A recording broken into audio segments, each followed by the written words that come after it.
In this video I'm focusing on this area, which is the lead up to the signal box. I'm just building up the area a bit more, especially on the right hand side, so I'll be building up the scenery along there and just adding some more details as well.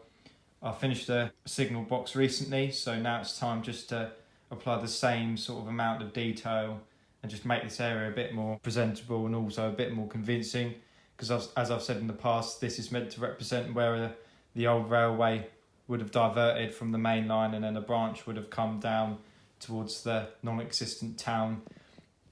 So that's going to be the focus on this video. I'm going to get cracking on with it and I hope you enjoy. So one of the reasons why I wanted to do something like this on the layout, where I model a rough location on where a railway would have been, was because a lot of the railways that got lifted during the beeching cuts back in the 1960s, we had quite a lot of these in my area, and me and my uncle, whenever we spend time together, we do like to walk across these trails, and this is the type of thing I wanted to represent. So as I've done it in the past with him, I've always taken pictures of things for inspiration, so always on the lookout for stuff to add onto this layout, for example. But it's really enjoyable, I like doing it, so it would be nice just to sort of recreate that on my layout, and I've chosen that this little corner is pretty much the perfect place for it. So I've made the signal box already, so now I just need to detail up the lead up to it. So some of the details I'm going to be adding in this area, I've already added one of the details already, the telegraph pole there with the bulbs on it. I just also want to add in some line-side fence posts. I won't be running in the wire this time like I did further up on the next to the main line. Whenever I've gone on these trails, I've always noticed that a lot of the time the old railway posts are still there, along with things like crossing gates and stuff like that. It would be nice to get one of those in, but I'm just going to be leaving the posts pretty much freestanding, or maybe some fallen over completely, for example, have a gap in the fencing. Something else I want to add is maybe an old speed sign, so it indicates that a line speed change would have occurred as it approached the town station. So I'll probably put a sign around here somewhere. Also, as I've got a spare signal box nameplate, I might just have a little plaque of it up there, or maybe a little board that's meant to describe some history on it, and then maybe have some figures walking their dogs or cyclists up and down this path. Just some ideas really. I'm going to get cracking on now. So these are the fence posts I'll be installing. Had these left over from when I done the fencing just up the main line. These are from Scale Model Scenery. I'll leave a link to them in the description. I do have another pack of these, so I have got enough to do the section. I don't know if I'll do the right hand side of the pathway, because they'll probably put a fencing along the next to the main line, but I'm not sure yet. That'll be a decision to be made later in the video. So I'm going to get cracking on fitting in these.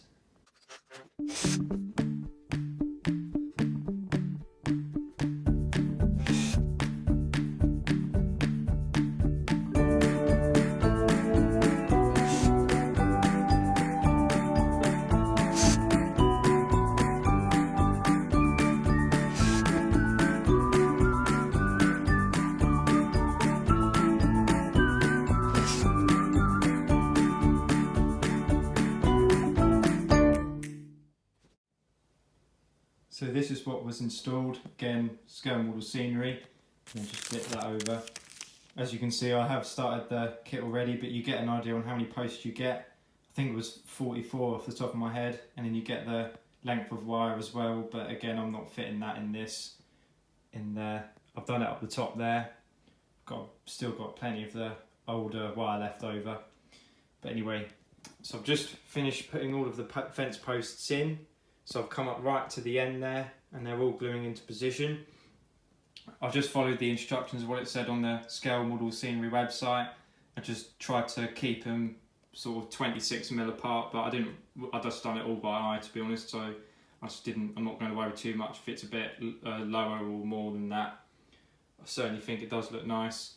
They won't stay that colour though. Let's come a bit closer.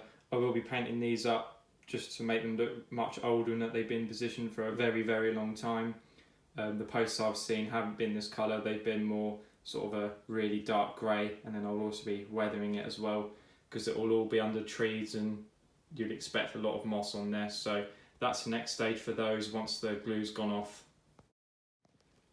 So it's been a couple of hours, the glue's gone off and I painted them a brown colour, putting them all up to the end there. And then what I've also done is just added some litter.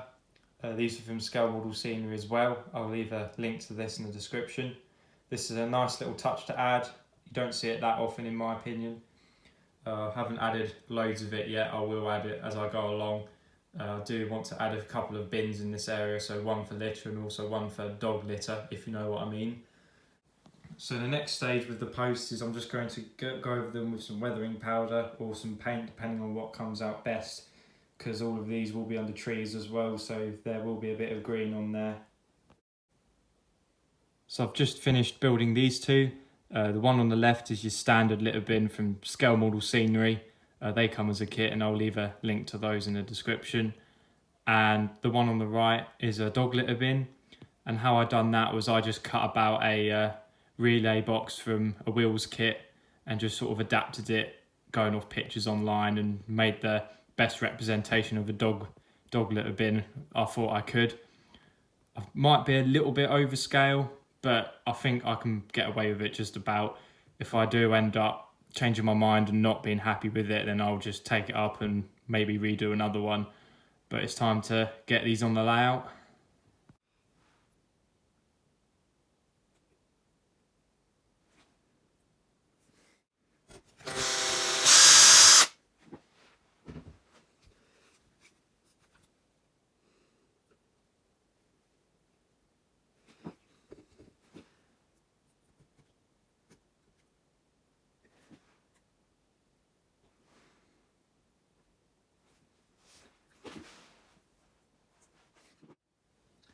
So the bins are now gluing in position and the glue's going off. I think they do look quite nice where they are at the moment, and that bin does, the dog litter bin does look quite good, I think. I was a bit over sceptical, I think, maybe. So I'm happy with those. And also I did end up weathering the posts a little bit in some places. It's a bit difficult to see, but I did do them a little bit. Something else I accidentally done was spill a bit of weathering pigment onto the scenery below, but I thought if I just use my finger just to maybe smudge it into the ground a bit more, it would give off a nice sort of mud effect coming through from the grass, and I do quite like the look of it, so I guess everything does have a silver lining after all. So maybe accidents do happen, but you can live with it, and you actually not regret doing it. So I took some time to add a couple more things, and one of them was the spare signal box nameplate I had left over. That was just glued onto a bit of plastic card I painted brown, and then I think that looks quite good, just glued on the fence there. That's just meant to represent a bit of heritage, and you know, the public will walk up to it, and it's just nice to see that there's another nameplate has been saved, whereas the whole signal box is just being left to rot and fall apart. And then another thing was just I added a sign next to the bins just to talk more about the area that it sits in. So it will talk about the signal box a little bit and just the surrounding area, just to give it more bit of depth in the scene. And then I'm going to have some figures that will look like they're looking at that sign, and also dogs around them as well to cater for the placement of the dog bin too. So I think for now I'm going to add a bit more litter around there. And then I'm going to start looking at adding some figures to the area and some animals as well.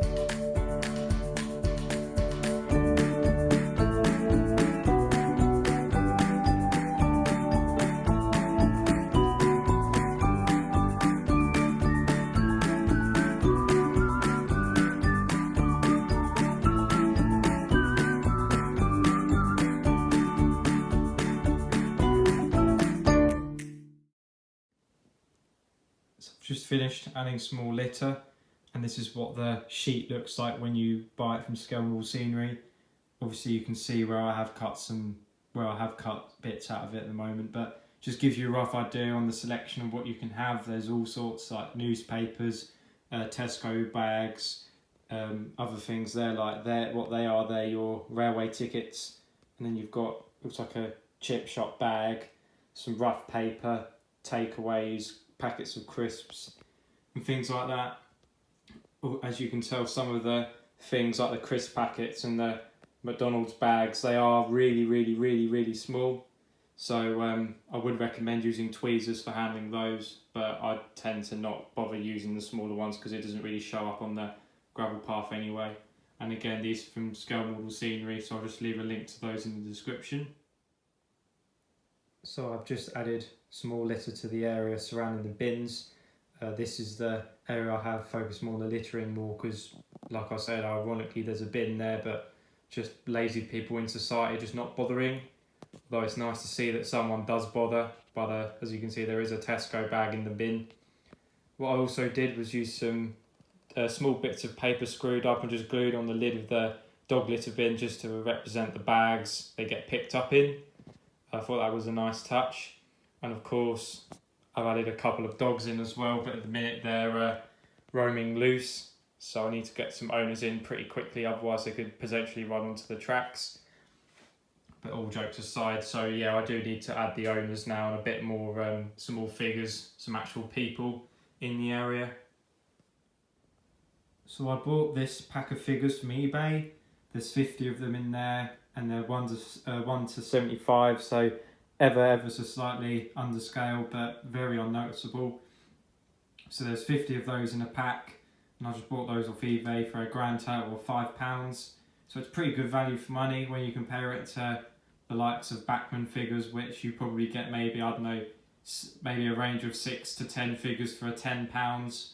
The only downside to these figures is they do lack the quality side, but as I said, they are good value for money, and I feel like the figures will be one of the last things you look at on the layout. But I've already glued a few into place. So there's one there next to the little dog, meant to be its owner.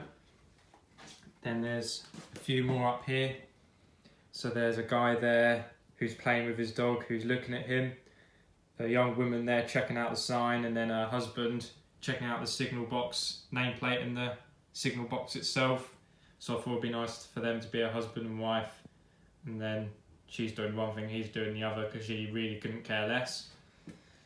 So area is starting to show a bit of life now, which is good. And then another form of wildlife on the Ratting Road now is some birds. So I've added a couple in, and there's a pigeon on top of the telegraph pole there. And then just coming round, I added a bird of prey, so a buzzard on top of the signal box that looks like it's just found itself a nice meal. So I just thought I'd say now that the animals, so the dogs and the birds, just getting into focus. So the dogs and the birds, they're both from Knock, and then I've already explained the people. So that was just for those who were wondering where I got those from. Pretty much get those anywhere. And then they were just secured to the services with some tacky wax. So I've just finished making these two little details. One on the left is just a park bench, which I made out of wooden chopsticks. Just glued those together and painted those up roughly. And then the whistle sign there, that's from Scale Model Scenery, and they just come as a pack. Yet again, I'll leave a link to those in the description. So it's time to put these in place.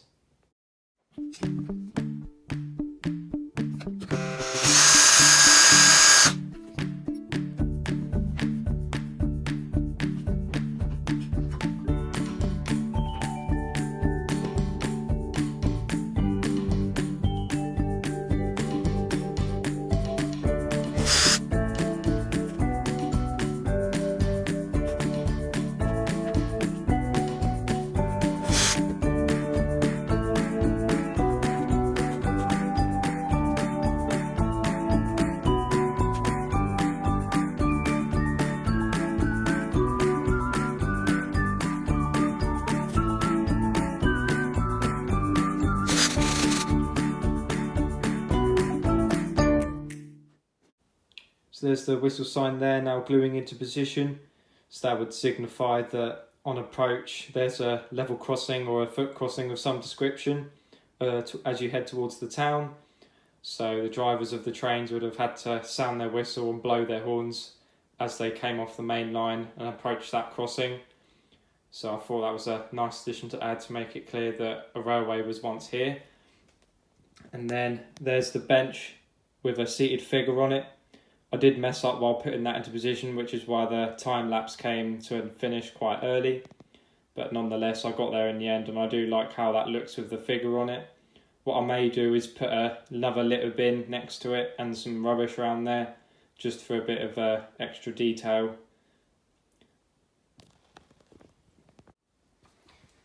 So I am really happy with how this area is coming together so far.